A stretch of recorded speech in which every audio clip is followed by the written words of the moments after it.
तो देखो, Godzilla x Kong supernova का जो टाइटल अनाउंसमेंट टीजर आया था उसे तो आप लोगों ने देख ही लिया होगा, क्योंकि भाई उससे आए अब लगभग 5 महीने हो चुके हैं। लेकिन उस टाइम हम मूवी के बारे में उतना कुछ नहीं जानते थे, इसीलिए हम टीजर में भी उतनी ज्यादा डिटेल्स नोटिस नहीं कर पाए थे। लेकिन अब जब हमें पता है कि गॉडजिला एक्स कॉन्ग सुपरनोवा का मेन विलन स्पेस गॉडजिला ही होगा, तो मैंने उस टीजर को एक बार फिर से देखा एंड यार अब पता चल रहा है कि लेजेंडरी ने उस टीजर में हमें कितने सारे हिंट्स दिए थे कि नेक्स्ट मूवी की स्टोरी कैसी होने वाली है। यानी ये छोटा सा टीजर हमें अच्छी तरह से बता देता है कि कैसे स्पेस गॉडजिला का जन्म होगा, और इसी के साथ हमें गॉडजिला की न्यू फॉर्म मोस्टवर्स में एक और नया गॉडजिला और साथ ही में कोंग का इस मूवी में क्या रोल होगा इसका भी जवाब मिलता है। लेकिन अब कैसे? तो इस टीजर की शुरुआत होते ही सबसे पहले मेरी नजर इस इमेज पे गई, जहाँ इस इमेज में तो हमें रियो दिखाया गया है। अब ये जगह वही है जो कि हमने Godzilla x Kong the new empire में देखी थी, यानी ये वही बीच वाली जगह है जहाँ पे स्कार किंग एंड शिमो सबसे पहले आए थे। लेकिन अब अगर तुम्हें लग रहा है कि रियो के अंदर जो लड़ाई हुई थी यहाँ उसके बारे में बताया जा रहा है, तो नहीं यार, ऐसा नहीं है। अब मुझे नहीं पता है कि ये कोई गलती है या इसे जानबूझ के किया गया, लेकिन इस टीजर के अंदर मॉनिटर पे डेट 9 मई 2025 है और ये डेट न्यू एम्पायर से भी पहले की है। अब हाँ, न्यू एम्पायर 2024 में रिलीज हुई थी, लेकिन मोस्टवर्स के अंदर उसका टाइम 2027 था। तो इस हिसाब से इस टीजर के अंदर जो कुछ भी दिखाया जा रहा है वो न्यू एम्पायर से भी 2 साल पहले का है। और जो ये न्यूज चल रही है इसमें हमें शायद से ये बताया जा रहा है कि साइंटिस्ट ने एक और न्यू होलो अर्थ पोर्टल खोज लिया है और अब वो वहाँ अपनी एक नई आउटपोस्ट बनाने वाले हैं। लेकिन इसके बाद वाला सीन काफी ही ज्यादा इंटरेस्टिंग है और ये सीन 2 मेजर पॉसिबिलिटीज निकाल देता है, यानी या तो ये सीन पास्ट का ही है या फिर फ्यूचर का। अब अगर ये डेट कोई ग्लिच नहीं है और सही है तो इन पिरामिड जैसे स्ट्रक्चर्स का दिखना 2 चीजों की तरफ इशारा करता है। अब पहली कि शायद से ये स्ट्रक्चर होलो अर्थ में ही कहीं मौजूद है, क्योंकि ऐसा ही क्रिस्टल लाइक स्ट्रक्चर्स हमने न्यू एम्पायर मूवी में देखे थे। अब इन्हें न्यूज में इसलिए दिखाया जा रहा होगा क्योंकि गवर्नमेंट इन क्रिस्टल्स को तोड़ के इन पे स्टडी करना चाहती होगी, या फिर ये क्रिस्टल किसी तरह की कोई एनर्जी के सोर्स या कंडक्टर हो, तो इसीलिए भी गवर्नमेंट इनका यूज करना चाहती होगी। लेकिन मोनार्क का ये कहना होगा कि अगर गवर्नमेंट ऐसा करेगी तो होलो अर्थ का नेचुरल बैलेंस बिगड़ जाएगा, जिससे गॉडजिला गुस्सा हो जाएगा और फिर वो इंसानों पे अटैक कर देगा। लेकिन यार इसके अलावा एक और भी पॉसिबिलिटी है, यानी ये क्रिस्टल लाइक स्ट्रक्चर्स अचानक से जमीन में से निकल जाएंगे, जो दुनिया के कई अलग अलग हिस्सों में निकलेंगे। अब किसी को नहीं पता है कि ये क्या है, इसीलिए इसे न्यूज में कवर किया जा रहा है। एंड मे बी ये काम स्पेस गॉडजिला का होगा, क्योंकि अगर आपने ओल्ड तोहो वाली मूवीज देखी है तो फिर तो आपको पता ही होगा कि स्पेस गॉडजिला के पास कुछ ऐसी एबिलिटीज है जिससे वो जमीन के अंदर से क्रिस्टल्स निकाल सकता है। अब बेसिकली ये क्रिस्टल्स स्पेस गॉडजिला को प्रोटेक्ट करने का काम करते हैं, लेकिन इन दोनों के अलावा ये क्रिस्टल लाइक स्ट्रक्चर्स कुछ और भी हो सकते हैं। अब वैसे तुम भी अपनी थ्योरीज कमेंट्स में बता सकते हो, क्या पता किसी की सच भी हो जाए। बाकी टीजर में आगे हमें बहुत से मोनार्क साइंटिस्ट को दिखाया जाता है, लेकिन यहाँ पे एक डेस्क खाली है और यही सबसे इंटरेस्टिंग भी है। यानी इस डेस्क पे हमें एक से बढ़ के एक ईस्टर एग देखने को मिलते हैं, जिनमें हमें एक न्यू गॉडजिला या गॉडजिला की न्यू फॉर्म कोंग, बायोलांटे और इसी के साथ इस मूवी के मेन विलन स्पेस गॉडजिला को भी दिखाया जाता है। लेकिन अब कैसे? तो यार इसका जवाब जानने से पहले अगर तुमने अभी तक इस वीडियो को लाइक नहीं किया है तो प्लीज यार कर देना। और अगर तुम्हें भी अपने इंडिया का कोई ऐसा चैनल चाहिए जो सिर्फ गॉडजिला, मोन्स्टरवर्स, काइजू एंड डायनासोर से ही रिलेटेड कंटेंट बनाए, तो तुम मिस्टिकल विंड को सब्सक्राइब कर सकते हो। अब सब्सक्राइब करने से पहले चैनल की 2 से 3 वीडियो जरूर देख लेना और उसके बाद अगर मन करे तो सब्सक्राइब कर लेना।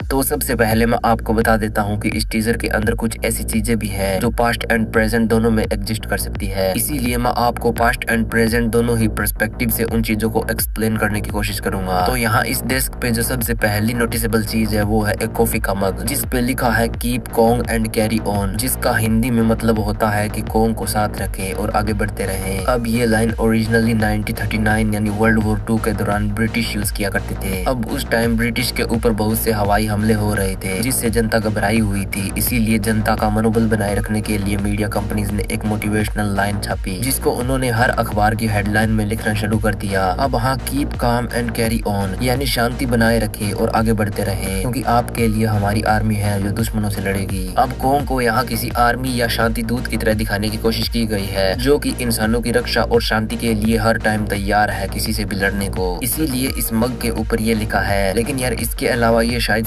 स्पेस गॉडजिला का भी हिट हो सकता है। अब कैसे? तो जैसा मैंने बताया कि ये लाइन ओरिजिनली 1939 में ब्रिटिश मीडिया कंपनीज ने पब्लिश की थी, क्योंकि उस टाइम उन पे जो हवाई हमले हो रहे थे और जिससे जनता में एक पैनिक सिचुएशन बनी हुई थी, वो उसे कम करके उन्हें मोटिवेट करना चाहते थे। लेकिन समझने वाली बात ये है कि यहाँ पे जनता डरी किससे हुई थी? अब हाँ, उन पे होने वाले हवाई हमलों से। तो इसी लाइन को मॉडिफाई करके मॉन्स्टरवर्स में यूज करना शायद ये इसी का हिंट हो सकता है कि मॉन्स्टरवर्स में भी एक बहुत बड़ा हवाई हमला होने वाला है, लेकिन ये कोई आर्मी नहीं बल्कि एक टाइटन करेगा। एंड वी ऑल नो कि वो कौन होगा, ना हो ये स्पेस गॉडजिला। पर यार इसी के साथ इस मग का दिखना ये इस बात के भी चांसेस बढ़ा देता है कि ये टीजर न्यू एम्पायर से पहले के टाइम में नहीं बल्कि बाद के टाइम में टेक प्लेस करता है, क्योंकि यार जिस मग को इस टीजर में दिखाया गया है इसे न्यू एम्पायर की मर्चेंडाइज में शामिल किया गया था। यानी ये तभी बना था जब न्यू एम्पायर मूवी आई थी। तो शायद ये सीन न्यू एम्पायर के बाद का हो, लेकिन इसके अपोजिट भी हो सकता है, cause in the end it's all fiction। पर इसके अलावा अगर आप इस मग वाली साइड को ध्यान से देखोगे तो आपको एक ड्राइंग मिलेगी जिसपे एक प्लांट की ड्राइंग है, और अगर आप इसी साइड कंप्यूटर के पीछे ध्यान से देखोगे तो वहाँ आपको एक प्लांट नजर भी आएगा जिसपे लिखा है feeling cute might die later. और भाई ये तो शायद ही किसी को बताने की जरूरत है कि ये किसका ईस्टर एग है, ना हो यस बायोलांटे, जिसके होने को ये फीलिंग क्यूट वाला कैप्शन और भी पक्का कर देता है। लेकिन कैसे? तो feeling cute might die later एक ऐसा पॉपुलर कैप्शन है जिसको ज्यादातर प्लांट्स के साथ यूज किया जाता है। एंड मीम कल्चर में इसका मतलब मजाकिया अंदाज में ये कहना होता है कि मैं अभी तो अच्छा दिख रहा हूँ लेकिन कल क्या होगा कौन जाने। अब ऑनलाइन जब इस कैप्शन को इमेज में यूज किया जाता है तब इसका मतलब ये होता है कि शायद कल मैं इमेज डिलीट कर दूं। लेकिन जब आप इसका मतलब रियल लाइफ में निकालने की कोशिश करोगे तो ये कैप्शन काफी ज्यादा डार्क चला जाता है, जहाँ पहले फीलिंग क्यूट का मतलब तो जीवन के उन मोमेंट से है जो कि काफी ज्यादा अच्छे और एंजॉयबल थे, लेकिन माइट डाई लेटर का मतलब बाद के उन मोमेंट से है जो कि काफी ज्यादा अनएक्सपेक्टेड एंड ट्रेजिक होंगे। और ये कैप्शन बायोलांटे नाम की टाइटन की पूरी जिंदगी को अच्छी तरह से डिफाइन कर देती है, जहाँ पहले वो एक नॉर्मल लड़की थी जिसकी जिंदगी काफी ज्यादा अच्छी थी, लेकिन बाद में जब वो बहुत ही ज्यादा अनएक्सपेक्टेड तरीके से मारी गई तो वो इंसान से एक मॉन्स्टर बन गई। तो इस ड्राइंग एंड प्लांट का दिखना में भी बायोलांटे का हिंट हो सकता है। पर अब इसके अलावा अगर आप इसी डेस्क की दूसरी साइड देखोगे तो आपको एक ग्रीन गॉडजिला दिखेगा। अब यहाँ दो मेजर पॉसिबिलिटीज है। पहली कि ये कोई बिल्कुल ही नया गॉडजिला है जो शायद अभी मोनार्क साइंटिस्ट के अंडर में है, लेकिन अब तुम ये मत सोचना कि मोनार्क आखिर कैसे किसी गॉडजिला को अपने काबू में कर सकती है, क्योंकि यार ये गॉडजिला कोई अडल्ट नहीं बल्कि एक बेबी है। अब अगर आप इस टॉय को ध्यान से देखोगे तो इसका डिजाइन आपको काफी ज्यादा चीबी गॉडजिला जैसा लगेगा, जो कि एक छोटा या बेबी गॉडजिला होता है। और अगर ये न्यूज सही है कि स्पेस गॉडजिला ही गॉडजिला एक्स कॉन्ग सुपरनोवा का मेन विलन होगा तो इस मूवी में हमें एक बेबी गॉडजिला दिख भी सकता है, क्योंकि यार ओरिजिनली जो तोहो में Godzilla versus space Godzilla movie आई थी उसमें भी हमें एक बेबी गॉडजिला को दिखाया गया था और स्पेस गॉडजिला ने आते ही सबसे पहले उसी पे अटैक किया था। एंड भाई उस बेबी गॉडजिला का कलर भी ग्रीन था, तो शायद यहाँ पे कोई बेबी गॉडजिला हो सकता है जो अभी मोनार्क साइंटिस्ट के अंडर है। लेकिन इसके अलावा ग्रीन गॉडजिला शायद से गॉडजिला की कोई न्यू ग्रीन फॉर्म भी हो सकती है जो हमें गॉडजिला एक्स कॉन्ग सुपरनोवा में दिखे। और अब आप बोलोगे कि गॉडजिला तो अभी पिंक फॉर्म में है जो उसकी सबसे पीक है, तो वो भला उसे क्यों छोड़ेगा? तो देखो यार ये सिंपली एक बिजनेस स्ट्रेटेजी है जहाँ लेजेंडरी वाले हर एक नई मूवी में इसीलिए गॉडजिला एंड कॉन्ग का लुक चेंज करते हैं ताकि वो फिर से न्यू मर्चेंडाइज बना सके और फिर लोग उन न्यू मर्चेंडाइज को खरीदेंगे जिनसे लेजेंडरी को प्रॉफिट होगा। तो आप मुझसे 100% लिखवा दो कि नेक्स्ट मूवी में गॉडजिला एंड कॉन्ग में कुछ ना कुछ तो सिग्निफिकेंट चेंजेस होंगे ही होंगे जो हमने पहले नहीं देखे हैं, और शायद गॉडजिला को कोई न्यू फॉर्म एंड कॉन्ग को कोई न्यू अपग्रेड भी मिल सकता है। पर अब इसके बाद अगर आप कंप्यूटर स्क्रीन को ध्यान से देखोगे तो वहाँ पे सिडोना की लोकेशन पिन की गई है। एंड अगर आपने मेरी कुछ प्रीवियस वीडियोस देखी है तो उनमें मैंने आपको बताया था कि old Godzilla versus space Godzilla की जो ओरिजिनल स्क्रिप्ट थी उसमें स्पेस गॉडजिला की जगह ग्रिफिन नाम का एक स्पेस टाइटन आने वाला था जो कि एलियन था। एंड यार ग्रिफिन एक मीटियोर की तरह सिडोना में क्रैश हुआ था। एंड इस टीजर में सिडोना का पिन होना ये भी एक स्पेस टाइटन स्पेस गॉडजिला का हिंट हो सकता है। अब इन क्रिस्टल्स का यहाँ दिखना और कंप्यूटर स्क्रीन पे सिडोना का पिन होना ये शायद ऐसा हो सकता है कि सिडोना में एक मीटियोर आके टकराया हो, जिसको जब साइंटिस्ट देखने गए हो तो उन्हें वहाँ पे क्रिस्टल लाइक कुछ बड़े बड़े से स्ट्रक्चर दिखे। अब ये स्ट्रक्चर स्पेस गॉडजिला ने निकाले होंगे और वो इन क्रिस्टल्स के अंदर होगा ताकि गॉडजिला को उसकी मौजूदगी का पता ना चले। अब यहाँ से स्पेस गॉडजिला अपने क्रिस्टल्स के अंदर से ही खुद को चार्ज करेगा एंड देन अचानक से इंसानों पे अटैक कर देगा। और गॉडजिला एक्स कॉन्ग सुपरनोवा की जो शूटिंग सिडोना में हो रही थी उसके बिहाइंड द सीन्स में हमें कुछ लोगों को भागते हुए दिखाया गया था, तो शायद इन पे स्पेस गॉडजिला ने ही अटैक किया होगा। अब होने को कुछ भी हो सकता है, लेकिन तुम्हें क्या लगता है तुम कमेंट्स में जरूर बताना। और यार तुम्हें एक जरूरी बात बतानी है कि अगला साल यानी 2026 गॉडजिला फैंस के लिए काफी ज्यादा कमाल का रहेगा, क्योंकि यार next year monarch legacy of the monster season 2 के अलावा गॉडजिला -0 भी आएगी जिसकी रिलीज डेट अगर आप गूगल पे देखोगे तो 1 जून 2026 है। अब दोहो की तरफ से ये अभी ऑफिशियली कंफर्म तो नहीं किया गया है कि रिलीज डेट 1 जून ही है या नहीं, लेकिन हाँ मूवी 2026 में ही आएगी। तो मूवी के टीजर ट्रेलर आपको मिड 2026 में ही देखने को मिल जाएंगे। सो अगर एक भी वीडियो मिस नहीं करनी है तो भाई चैनल को सब्सक्राइब जरूर कर लेना, क्योंकि इस चैनल पे हम टॉपिक को सिर्फ ऊपर से कुरेदते नहीं है बल्कि उसके अंदर पूरा घुस जाते हैं। और अगर बिलीव नहीं हो रहा है तो चैनल की कोई भी रैंडम वीडियो देख लेना और तुम्हें पता चल जाएगा। So make sure to subscribe the mystical wind for mind blowing monster and kaiju content.